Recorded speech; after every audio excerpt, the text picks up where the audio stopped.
안녕하세요.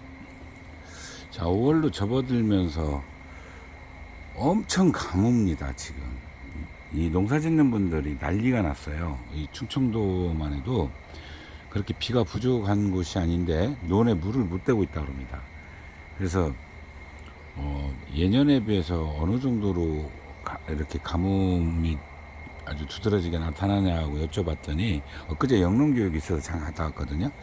이제 여쭤봤더니 굉장히 심각하다 그러네요. 제가 아주 오래전이죠. 중학교 다닐 때 모내기를 7월에 하러 봉사를 나갔던 기억이 나고, 그 후에 80년대였던가 90년대였던가 2000년대도 한번 그랬고요.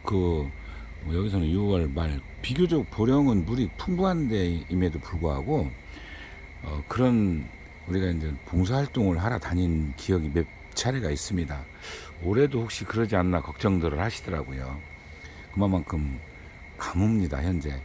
그러다 보니까 건조하죠. 논에 지금 물을 대야, 뒤에도 이렇게 보면은 제가 아직 닫아놨어요. 온도가 높은 데도 닫아놓은 건 뭐냐면 습도가 안 올라가니까요. 닫아놓습니다. 이게 난초들이 굉장히 많이 고생하게 되고 노화 현상도 빨리 와요. 그래서 이제 좀 아직은 닫아놨는데, 이번 주에 비가 온다 하니까 혹시 거기에 좀 기대를 한번 해보겠습니다. 자,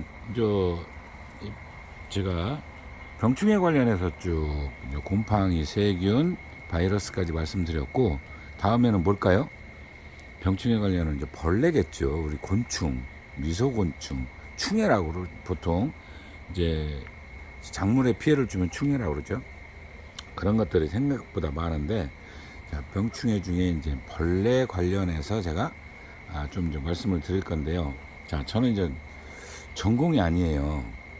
그리고 이제 미리 말씀을 드리지만, 제가 경험한 거, 그러다 보니까 지역별로 어디에는 어떤 피해가 더 크고 어디에는 우리가 생각하지 못하는 부분이 더 피해가 크고, 이 편차가 이 조그마한 땅덩어리 우리나라에서요 다 다릅니다. 남부, 중부 이렇게 따져도 다르고 동서 다르고요. 그래서 이제 주로 많이 발생하는 거를 선정을 해서 이제 말씀을 드리는데, 예를 들어 제가 전년도서부터 보여드린 흰손 깍지벌레나 손깍지벌레, 그거는 춘난에 진짜 발생을 할까 이런 정도 생각을 가졌었는데, 그걸로 인해서 거의 한 600여 분이 절단난 걸 봤어요. 그러니까 이게 예상치 못한 일들도 그렇게 발생을 합니다.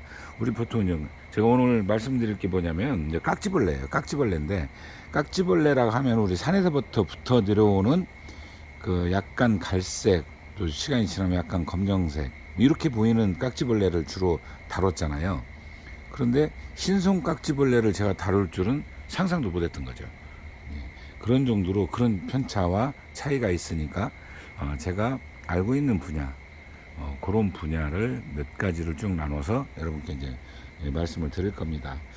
자, 깍지벌레는요, 21속에 총 58종 정도 되는데, 춘난에 예를 들어 몇 종이 피해를 준다 이렇게 말씀드리기가 어려워졌어요. 전혀 그동안 한 10여 년, 20여 년 춘난에는 보이지 않다, 나타난 이런 것들이 있기 때문에, 그래서 이제 단지 총칭 제가 이제 말씀을 드리는데, 한 서너 가지를 묶어서 이렇게 말씀을 드릴 겁니다. 우리 이제 깍지벌레는 곤충, 누린제목 깍지벌레과로 이렇게 돼 있고요. 크기가 1mm 내외예요. 우리 육안으로 그래서 보이기는 합니다. 이제 연세 드신 분들이 잘 안 보이죠, 이제. 그리고 이제 주로 깍지벌레는 이제 순놈들은 이 주둥이가 불안정해서 일찍 죽는다 그럽니다. 몇 시간 안에 죽기도 하고 며칠 걸려 죽기도 한다는데, 이제 피해를 주는 게 주로 암놈인 것 같아요. 그래서 그 작은 우리가 육안으로 보일 때는 보면 타원형이나 원형으로 보이고 뭔가 더듬이가 있어 보이기도 하고, 확대경을 이렇게 비춰보면은 그런 형태로 나타나고, 주로 어디에 있죠? 자, 여기 보면 주로 요 기부 쪽에 있습니다. 왜 기부 쪽에 있을까요? 기부가 흡집하기가 편한 거예요. 그러니까 연안 쪽으로 가서 요 밑에 주로 있습니다. 자, 이것도 이제 그 피해인데요. 여기 보시면 여기 보면 어떤 흔적들이 보입니다. 이쪽도 보실라나요? 이렇게 피해가 있죠. 그리고 이 안에는 더 많은 피해가 있는데 보이시죠? 자, 이 안에 뭐 거의 그 녹난 것처럼 이런 종류, 이게 전부 다 바로 그 우리가 깍지벌레 피해입니다. 이쪽도 이제 그게 똑같이 있는데 이 안쪽에 주로 있어요. 여기 보면은 보이실라나요? 자, 벌레는 지금 제가 찾을 수가 없어서 못 보여드리고 그 흔적은 보여드릴 수가 있습니다. 아이고, 이쪽이 잘 안 보이네요. 오토바이에게 보일까요? 이렇게 손으로 벌려볼까요? 여기가 그 피해인데요. 여기가 잘 안 보이네요. 자, 이렇게 해서 초점이 지가 또 왔다 갔다 하죠. 몰라. 지금 초점이 변해버렸어요. 초점을 찍어 놓고 이놈을 잠깐 빼서 돌지도 없네요. 자, 빼서 어떻게 되어 있느냐면 꼭 녹난 것처럼 되어 있어요. 시간이 지나면 여기 보이시죠? 여기 이렇게 되어 있습니다. 흰 뭐 이렇게 흔적이 있고 안에는 진한 갈색, 거의 뭐 검정색에 가까운 흔적이 보일 겁니다.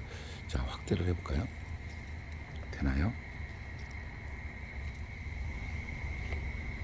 자, 이렇게 떠들어 보면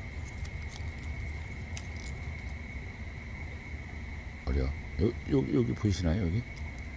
초점이 또 안 잡혀 있어요?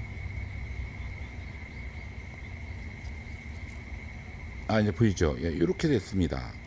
여기입니다. 여기 지금 손톱 앞에 이렇게 보이는 여기 이렇게 돼요. 난초가 굉장히 심각하게 뭐 이렇게 흡줍 이런 일들이 벌어지니까 저런 형태로 되기 때문에 반드시 잡아야 됩니다. 이거는 어느 상황에도 놓을 수가 있어요. 그렇기 때문에 이거는 반드시 잡으셔야 되고, 그래서 제가 이거에 대한 중요성을 항상 제가 말씀을 드리는 건데요. 자, 직접 피해가 있는 건 지금 보여드린 것처럼 난입을 망가뜨리죠. 그리고 이 깍지벌레는 앞뒤 가리지 않습니다. 그런데 주로 육안으로 발견이 되는 건 그 앞면에 이상할 정도로 많이 발견이 되죠. 우리가 흔하게 보이는 거요. 반면에 또 흰손깍지벌레나 그거는 관계없이 앞뒤가 다 붙어 있었어요. 이런 정도. 그리고 이제 직접적인 피해는 바로 이 춘난 잎을 저렇게 망가뜨려 놓고요. 간접적인 피해는 이 감염, 그러니까 이제 상처를 냈으니까 그쪽으로 곰팡이균이 침투를 하는 거예요. 주로 이제 곰팡이균이 많이 그쪽으로 침투를 하고, 바이러스에 대한 이야기는 제가 이제 자료를 찾아보질 못했습니다. 그래서 바이러스는 개각충이 직접 옮긴다 여부에 대해서는 아직은 제가 그 부분은 잘 모르고 있고요. 자, 이 개각충은 보통 이제 1년에 한 7회 정도 발생을 한다고 합니다. 그래서 아래서 이제 부화를 하는 게 1, 2주 걸리는데 뭐 온도에 따라 많이 달라진다고 그래요. 온도에 따라서 더 길어질 수도 있다고 합니다. 그리고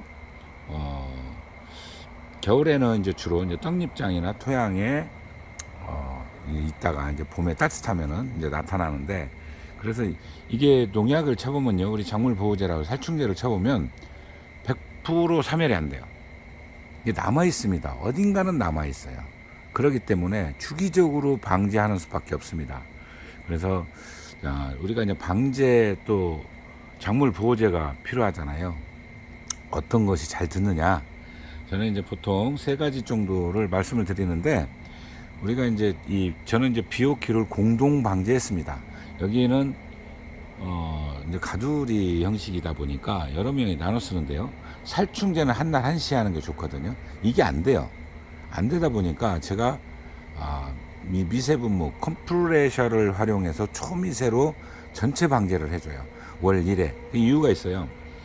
비오킬 같은 경우는 20일에서 30일 지속 효과가 있다라고 그러거든요. 실제로 그렇게 그 육안으로 느껴보지는 않았는데 그 정도 있다고 합니다. 그리고 나머지는 이제 그보다 좀 짧은데, 우리 이제 그 농약방에서 파는 주로 이제 그 비카드, 저는 이제 코니도 이거를 말씀을 드리는데요. 비카드 같은 경우는 발생할 때 이게 눈으로 보이면 1000배로 하시면 아주 효과가 굉장히 좋습니다. 반면에 이게 꼭 눈으로 보이지 않는데 예방 차원으로 할 때 있잖아요. 이때는 2000배가 가장 무난한 것 같아요. 그래서 제가 그 관리표에 보면 2000배도 있고 1000배도 있고 그런 게 그런 거를 감안해서 말씀을 드린 거고요. 그리고 이제 코니도가 이제 그 입제가 있고 또 이제 우리 물에 희석할 수 있는 수화제가 있죠. 수화제입니까? 저는 이제 코니도를 많이 쓰지 않아서 이제 잘 모르겠는데 그 코니도가 효과가 좋은 건 알아요. 근데 이제 수화제, 일단 제가 수화제라고 할게요. 정확하지는 않습니다. 그 수화제 역시 이제 1000배 발생할 때 그 다음에 예방은 2000배를 하는데 이거를 돌려가며 써야 되는 게 있어요. 둘 다 농약을 만드는 방법이 다르면 그 내성을, 우리가 이제 살아남는 건 얘네들이 강력한 내성을 갖는다고 그래요. 그래서 그것 때문에 돌려서 쓰는 게 좋습니다. 그리고 제가 입제라고 이렇게 이제 올려놓는 거 있죠. 분홍색 또는 빨간색, 그 이제 종류별로 좀 몇 가지가 있는 것 같아요. 근데 그 효과가 미미합니다. 저도 한번 활용을 해봤는데 어이없는 건 그 우위로 벌레가 돌아다녀요. 그게 지속 효과가 얼마나 있는지 의문이 있습니다. 그래서 저는 그거는 비추고요. 워낙 그 농약 알레르기 있는 분도 있고 그러다 보니까 그 농약을 기피하시는 분들이 있어요. 그런 분들이 그거를 선호하시는 것 같은데 가급적이면 직접 분무. 자, 굉장히 중요한 그 말씀을 드릴 거예요. 우리 난실은 범위가 좁기 때문에 마스크를 잘 안 쓰십니다. 저는 여기서 제가 난실에서만 잔 거가 한 15년, 20년 가까이 되는 것 같거든요. 2번 쓰러졌는데 이게 정말 치명적입니다. 농약은요, 우리 인체에도 굉장히 치명적이에요. 그러니까 이 가두리에 있는 거기에 누가 있다 그러면은 밖에 피해 가시는 게 좋고, 그 다음에 반드시 방제복을 방제복까지는 못 하더라도 마스크를 하셔야 됩니다. 우리 그 코로나 때문에 마스크 습관이 잘 들어있잖아요. 그렇게 쓰고 하시면 돼요. 그러면은 우리 인체에 치명적인 거는 피할 수가 있습니다. 그래서 않는 분들도 많이 계세요. 그런 거를 미리 알고 계신 분들이 안 하려고 하는데 무농약은 불가능하다고 저는 계속해서 얘기하고 있습니다. 그래서 농약을 하는데, 그러면 가급적 친환경 농약을 돈을 더 들여서라도 쓰실 수 있습니다. 살충제 중에는 저충국이라는 거 있잖아요.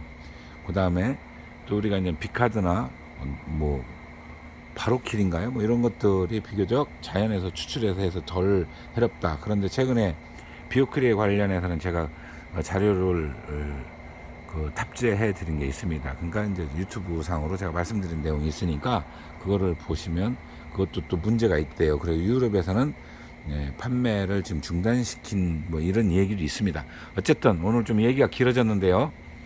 자, 깍지벌레, 우리가 이제 개각충이라고 그러죠. 개각충이라고 하는 것은 깍지가 있기 때문에 부르는 별다른 명칭이에요. 그런 벌레가 아니고 깍지벌레라고 합니다. 깍지벌레과고요. 그게 이제 피해를 주는, 그래서 반드시 춘난에 가장 많은 피해가 있을 가능성이 높죠. 그래서 먼저 이렇게 말씀을 드리게 됐습니다. 좀 길어졌죠? 감사합니다.